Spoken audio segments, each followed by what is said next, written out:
रिद्धि दे, सिद्धि दे, वंश में वृद्धि दे, हृदय में ज्ञान दे, चित्त में ध्यान दे, अभय वरदान दे, दुख को दूर कर, सुख भरपूर कर, आशा को संपूर्ण कर, सज्जन जो हित दे, कुटुंब में प्रीत दे, जग में जीत दे, माया दे, साया दे, निरोगी काया दे, मान सम्मान दे, सुख समृद्धि और ज्ञान दे, शांति दे, शक्ति दे, भक्ति भरपूर दे। बोलिए दुर्गे मात की जय।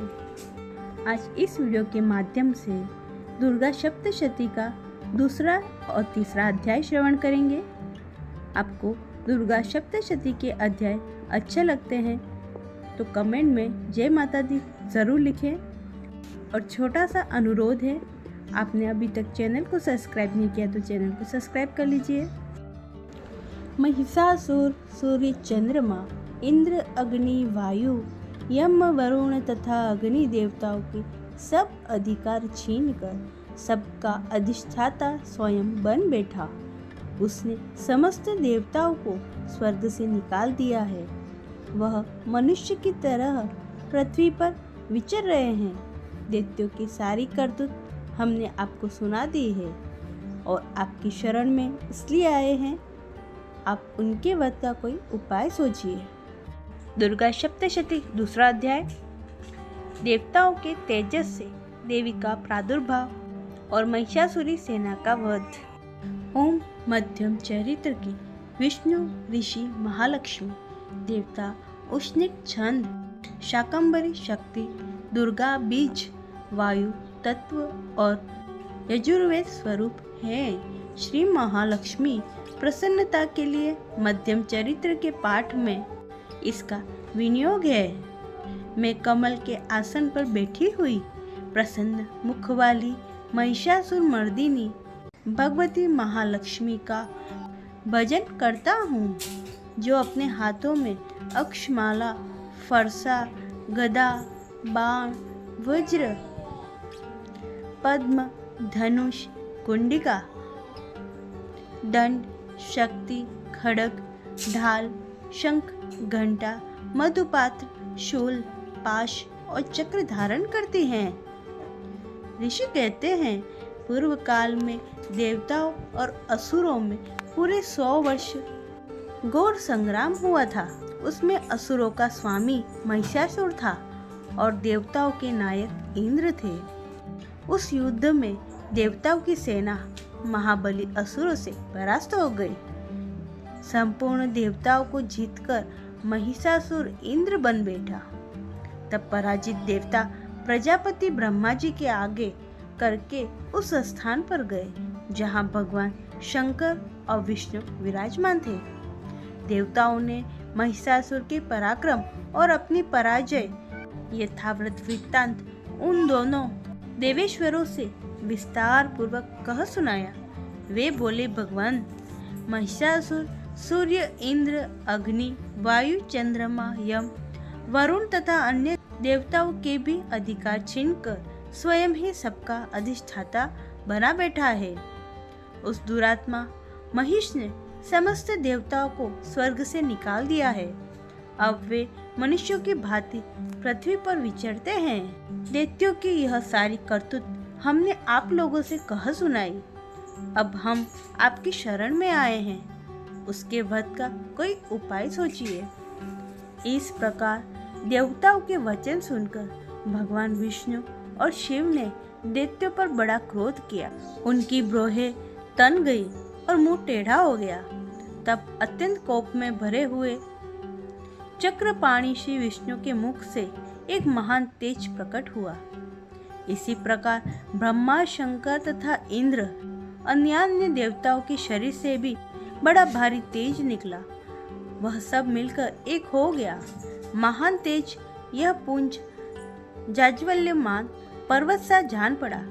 देवताओं ने देखा, जहाँ उसकी ज्वालाएं संपूर्ण दिशाओं में व्याप्त हो रही थी, संपूर्ण देवताओं के शरीर से प्रकट हुए उस तेज की तुलना नहीं थी। एकत्रित होने पर वह एक नारी के रूप में परिणित हो गया और अपने प्रकाश से तीनों लोकों में व्याप्त जान पड़ा। भगवान शंकर जो तेज था उससे उस देवी का मुख प्रकट हुआ। यमराज के तेज से उसके सिर में बाल निकल आए। श्री विष्णु भगवान की तेज से उसकी भुजाएं उत्पन्न हुई। चंद्रमा के तेज से दोनों स्तनों का और इंद्र के तेज से मध्य भाग का प्रादुर्भाव हुआ। वरुण के तेज से जंगा और पिंडली तथा पृथ्वी के तेज से नितंब भाग प्रकट हुआ। ब्रह्मा के तेज से दोनों चरण, सूर्य की तेज से उसकी अंगुलियां हुई। वसु के तेज से हाथों की अंगुलियां और कुबेर की तेज से नासिका प्रकट हुई। उस देवी के दांत प्रजापति के तेज से और तीनों नेत्र अग्नि के तेज से प्रकट हुए थे। उसकी भौहें संध्या के और कान वायु के तेज से उत्पन्न हुए थे। इसी प्रकार अन्य देवताओं के तेज से भी उस कल्याणमयी देवी का आविर्भाव हुआ। तदंतर समस्त देवताओं के तेज पूज से प्रकट हुई देवी को देखकर महिषासुर के सताए हुए देवता बहुत प्रसन्न हुए। पिनाकधारी भगवान शंकर ने अपने शूल से एक शूल निकालकर उन्हें दिया। फिर भगवान विष्णु ने भी अपने चक्र से चक्र उत्पन्न करके भगवती को अर्पण किया। वरुण ने भी शंख भेंट किया। अग्नि ने उन्हें शक्ति दी और वायु ने धनुष तथा बाण से भरे हुए तो तर्कस प्रदान किए। सहस्त्र नेत्रों वाले देवराज इंद्र ने अपने वज्र से वज्र उत्पन्न करके दिया और ऐरावत हाथी से उतारकर एक घंटा भी प्रदान किया। यमराज ने काल दंड से दंड, वरुण ने पाश, प्रजापति ने स्फटिकाक्ष की माला तथा ब्रह्मा जी ने कमंडलू भेंट किया।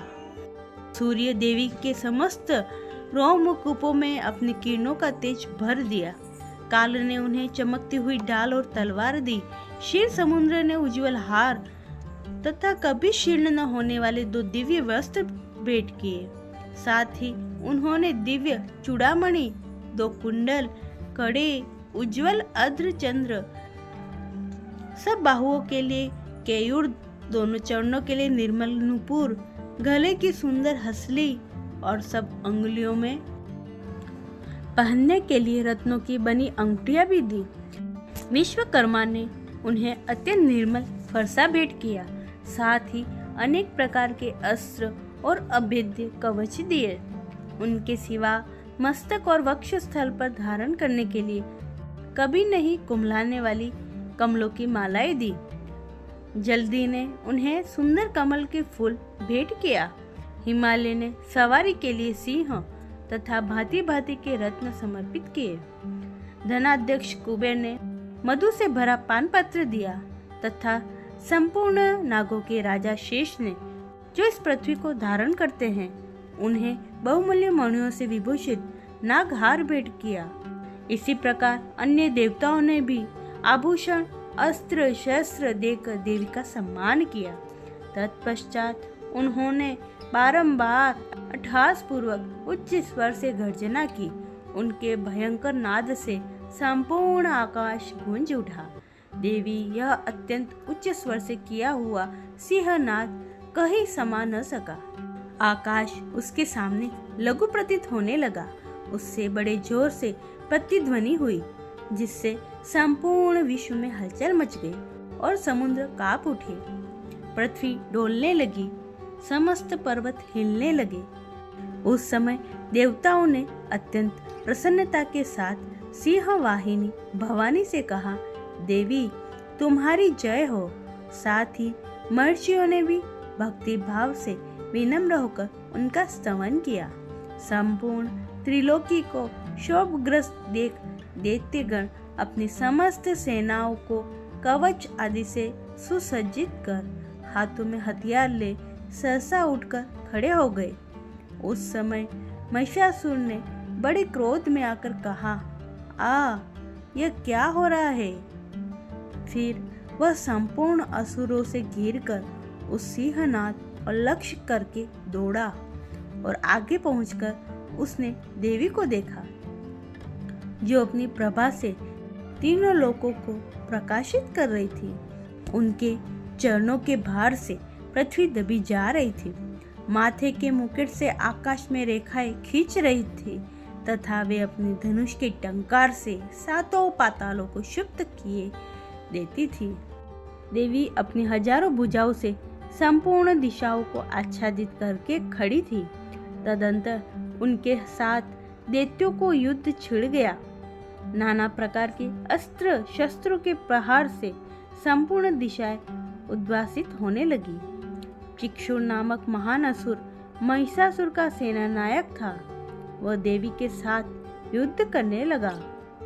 अन्य दैत्यों की चतुर्गिणी सेना साथ लेकर चामर भी लड़ने लगा। 7,000 रथियों के साथ आकर उद्रग्र नामक महादैत्य ने लोहा लिया। 1 करोड़ रथियों के साथ लेकर महाहनु नामक दैत्य युद्ध करने लगा, जिसके रोए तलवार के समान तीखे थे। वह असिलोमा नाम का महादैत्य 5 करोड़ रथी सैनिकों सहित युद्ध में डटा रहा। 60 लाख रथियों से घिरा हुआ बाष्कल नामक दैत्य भी उस युद्ध भूमि में लड़ने लगा। परिवारित नामक राक्षस हाथी सवार और घुड़सवारों को अनेक दलों तथा 1 करोड़ रथियों की सेना लेकर युद्ध करने लगा। बिडाल नामक दैत्य 5 अरब रथियों से घिरकर लोहा लेने लगा। इनके अतिरिक्त और भी हजारों महादैत्य रथ, हाथी और घोड़ों की सेना साथ लेकर महादेवी के साथ युद्ध करने लगे। स्वयं महिषासुर उस रणभूमि में कोटि कोटि सहस्त्र रथ, हाथी और घोड़ों की सेना से घिरा हुआ खड़ा था। वे दैत्य देवी के साथ तोमर, भिंदीपाल, शक्ति, मूसल, खड़ग, परशु, पटिश आदि अस्त्र शस्त्रों का प्रहार करते हुए युद्ध कर रहे थे। कुछ दैत्यों ने उन पर शक्ति का प्रहार किया, कुछ लोगों ने पाश फेंके तथा कुछ दूसरे दैत्यों ने खड़ग प्रकार करके देवों को मार डालने का उद्योग किया। देवी ने क्रोध में भरकर खेल खेल में ही अपने अस्त्र शस्त्रों की वर्षा करके दैत्यों के समस्त अस्त्र शस्त्र काट डाले। उनके मुख पर परिश्रम या थकावट रंच मात्र भी चिन्ह नहीं था। देवता और ऋषि उनकी स्तुति करते थे और वे भगवती परमेश्वरी दैत्यों के शरीर पर अस्त्र शस्त्रों की वर्षा करती रही। देवी का वाहन सिंह भी क्रोध में भरकर गर्दन के बालों को हिलाता हुआ असुरों की सेना में इस प्रकार विचरने लगा, मानो वनों में दावा नल फैल रहा हो। रणभूमि में दैत्यों के साथ युद्ध करती हुई अंबिका देवी ने जितने निश्वास छोड़े वे सभी तत्काल सैकड़ों हजारों घोड़ों के रूप में प्रकट हो गए और परशु, भिंदीपाल, खड़ग तथा पटिश आदि अस्त्रों द्वारा असुरों का सामना करने लगे। देवी की शक्ति से बढ़े हुए वे गण असुरों का नाश करते हुए नगाड़ा और शंख आदि बजाने लगे। उस संग्राम महोत्सव में कितने ही गण मृदंग बजा रहे थे। तदंतर देवी ने त्रिशूल से, गदा से, शक्ति की वर्षा से और खड़ग आदि से सैकड़ों महादैत्यों का संहार कर डाला। कितनों का घंटे के भयंकर नाद से मूर्छित करके मार गिराया। बहुत तेरे दैत्यों को पास से बांधकर धरती पर घसीटा। कितने ही दैत्य उनकी तीखी तलवार की मार से 2-2 टुकड़े हो गए। कितने की गदा चोट से घायल हो धरती पर सो गए। कितने ही मूसल की मार से अत्यंत आहत होकर रक्त वमन करने लगे। कुछ दैत्य शूल से छाती फट जाने के कारण पृथ्वी पर ढेर हो गए। उस राणागण में बाण समूह की वृष्टि से कितने ही असुरों की कमर टूट गई। बाज की तरह झपटने वाले देव पीड़क दैत्यगण अपने प्राणों से हाथ धोने लगे। किन्हीं की बाहें छिन्न भिन्न हो गई, कितनों की गर्दन कट गई। कितने ही दैत्यों के मस्तक कट कट कर गिरने लगे। कुछ लोगों के शरीर मध्य भाग से विदीर्ण हो गए। कितने ही महादैत्य जांघें कट जाने के कारण पृथ्वी पर गिर पड़े। कितनों को ही देवी ने एक बाह, एक पैर और एक नेत्र करके 2 टुकड़ों में चीर डाला। कितने ही दैत्य मस्तक कट जाने पर भी गिरकर फिर उठ जाते और केवल धड़ के रूप में ही अच्छे अच्छे हथियार हाथ में ले देवी के साथ युद्ध करने लगते थे। दूसरे कबंध युद्ध के बाजारों की लय पर नाचते थे। कितने ही बिना सिर के धड़ हाथों में खड़ग, शक्ति और शक्ति और रिश्ते लिए दौड़ते थे तथा दूसरे महादैत्य ठहरो ठहरो ये कहते हुए देवी को युद्ध के लिए ललकारते थे। जहाँ वह घोर संग्राम हुआ था, वहाँ की धरती देवी के गिराए हुए रथ, हाथी, घोड़े और असुरों की लाशों से ऐसी पट गई थी कि वहाँ चलना फिरना असंभव हो गया था। दैत्यों की सेना में हाथी, घोड़े और असुरों के शरीर से इतनी अधिक मात्रा में रक्तपात हुआ था कि थोड़ी ही देर में वहाँ खून की बड़ी बड़ी नदियां बहने लगी थी। जगदम्बा ने असुरों की विशाल सेना का क्षण भर में नष्ट कर दिया, ठीक उसी तरह जैसे तृण और काट के भारी ढेर को आग कुछ ही क्षणों में भस्म कर देती है। और वह सिंह भी गर्दन के बालों को हिला हिला कर जोर जोर से गर्जना करता रहा।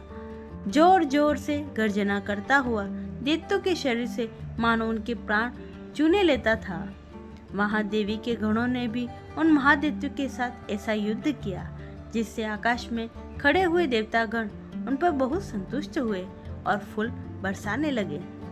इस प्रकार श्री मार्कंडेय पुराण सार्वणी मनवंतर की कथा के अंतर्गत देवी महात्म्यमय महिषासुर सेना का वध नामक दूसरा अध्याय पूरा हुआ। बोलो अम्बे मात की जय। दूसरा अध्याय समाप्त हुआ। दुर्गा सप्तशती का तीसरा अध्याय, सेनापतियों सहित महिषासुर का वध। जगदम्बा श्री अंगों की क्रांति उदय काल के सहस्र सूर्यों के समान है।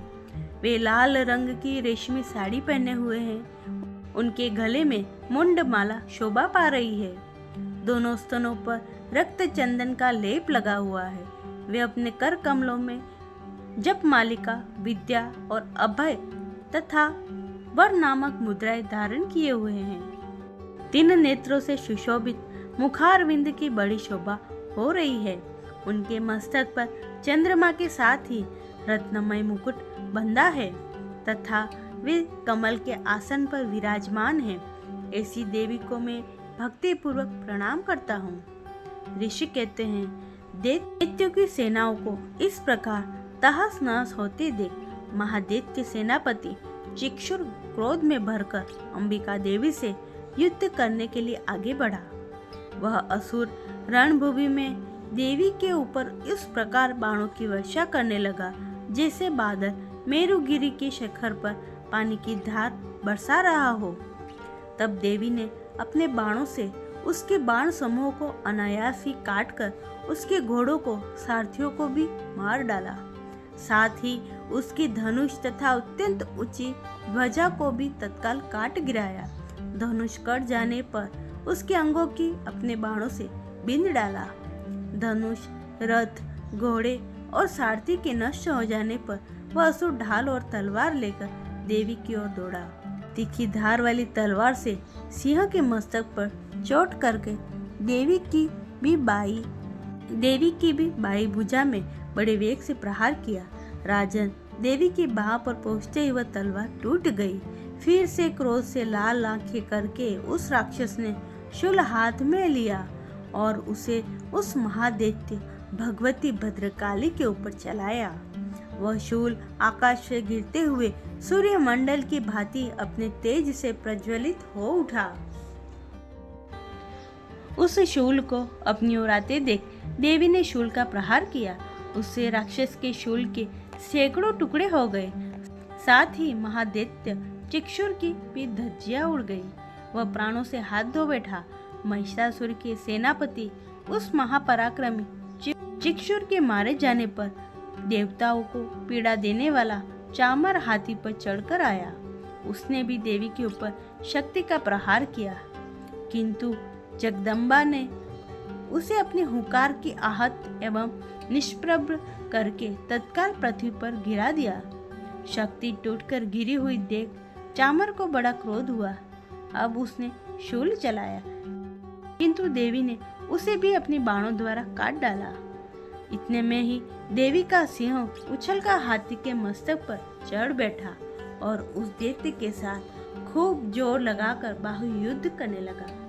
वे दोनों लड़ते लड़ते हाथी से पृथ्वी पर आ गए और अत्यंत क्रोध में भरकर एक दूसरे पर बड़े भयंकर प्रहार करते हुए लड़ने लगे।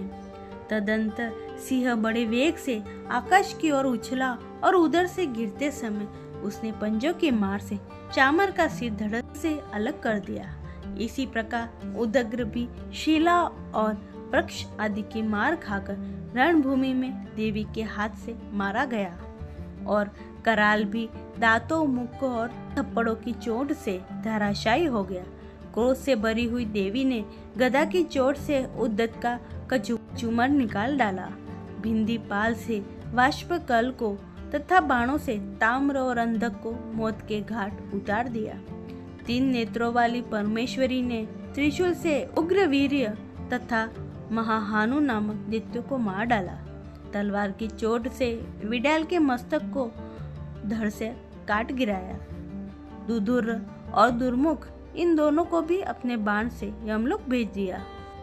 इस प्रकार अपनी सेना का संहार होता देख महिषासुर ने भैंस का रूप धारण करके देवी के गणों को त्रास देना आरंभ किया।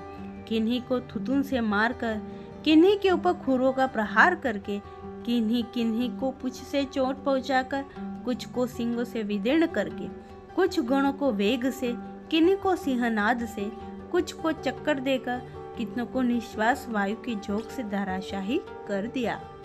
इस प्रकार गणों की सेना को गिरा कर वह असुर महादेवी के सिंह को मारने के लिए झपटा। उससे जगदम्बा को बड़ा क्रोध हुआ। उधर महापराक्रमी महिषासुर भी क्रोध में भरकर धरती को खुरूर से खोदने लगा तथा अपने सिंगों से ऊंचे ऊंचे पर्वतों को उठाकर फेंकने और गर्जन करने लगा। उसके वेग से चक्कर देने के कारण पृथ्वी शुद्ध होकर फटने लगी। उसकी पूंछ से टकराकर समुद्र सब ओर से धरती को डुबाने लगा। हिलते हुए सिंगों के आगाध से विदीर्ण होकर बादलों के टुकड़े टुकड़े हो गए। उसकी श्वास की प्रचंड वायु के वेग से उड़े हुए सैकड़ों पर्वत आकाश से गिरने लगे। इस प्रकार क्रोध में भरे हुए उस महादैत्य को अपनी ओर आता देख चंडिका ने उसका वध करने के लिए महान क्रोध किया। उन्होंने 5 फेंककर उस महान असुरों को बांध लिया। उस महासंग्राम में बंध जाने पर उसने भैंसे का रूप त्याग दिया और तत्काल सिंह के रूप में वह प्रकट हो गया। उस अवस्था में जगदम्बा जो ही उसका मस्तक काटने के लिए उद्यत हुई, त्यों ही वह खड्गधारी पुरुष के रूप में दिखाई देने लगा। तब देवी ने तुरंत ही बाणों की वर्षा करके ढाल और तलवार के साथ उस पुरुष को भी बिंद डाला। इतने में ही वह महान गजराज के रूप में परिणित हो गया तथा अपनी सूंड से देवी के विशाल सिंहों को खींचने और गर्जन करने लगा। खींचते समय देवी ने तलवार से उसकी सूंड काट डाली। तब उस महादैत्य ने पूर्ण भैंसे का शरीर धारण कर लिया और पहले की भांति चराचर प्राणियों सहित लोगों को व्याकुल करने लगा। तब क्रोध से भरी हुई जगन्माता चंडिका बारंबार उत्तम मधु का पान करने और लाल आंखें करके हंसने लगी। उधर वह बल और पराक्रम मद से उन्मुक्त हुआ राक्षस गर्जने लगा और अपने सिंगों से चंडिका के ऊपर पर्वतों को फेंकने लगा। उस समय देवी अपने बाणों से समूह से उसके फेंके हुए पर्वतों को चूर्ण करती हुई बोली। बोलते समय उनका मुख मधु के मद से लाल हो रहा था और वाणी लड़खड़ा रही थी। देवी ने कहा, ओ मूढ़, मैं जब तक मधु पीती हूँ तब तक तू क्षण भर के लिए खूब गर्ज कर ले। मेरे हाथ से यही तेरी मृत्यु हो जाने पर अब शीघ्र ही देवता भी गर्जना करेंगे। ऋषि कहते हैं, यूं कहकर देवी उछली और उस महादैत्य के ऊपर चढ़ गई। फिर अपने पैरों से उसे दबाकर उन्होंने शूल से उसके कंठक पर आघात किया। उनके पैरों से दबा होने पर भी महिषासुर अपने मुख से अब भी आधे शरीर से ही बाहर निकलने पाया था कि देवी ने अपने प्रभाव से उसे रोक दिया। आधा निकला होने पर भी वह महादैत्य देवी से युद्ध करने लगा। तब देवी ने बहुत बड़ी तलवार से उसका मस्तक काट गिराया। फिर तो हाहाकार करती हुई दैत्यों की भारी सेना भाग गई तथा संपूर्ण देवता अत्यंत प्रसन्न हो गए। देवताओं ने दिव्य महर्षियों के साथ दुर्गा देवी का स्तवन किया। गंधर्वराज गाने लगे तथा अप्सराएं नृत्य करने लगी। इस प्रकार श्री मार्कंडेय पुराण सार्वणी मनवंतर की कथा के अंतर्गत महिषासुर वध नामक तीसरा अध्याय पूरा हुआ। बोलो दुर्गे मात की जय। उम्मीद करती हूँ आज के अध्याय आपको अच्छे लगे होंगे। आपको आज के अध्याय अच्छे लगे हैं तो चैनल को सब्सक्राइब कर लीजिए और कमेंट में जय माता दी ज़रूर लिखिए। राधे राधे।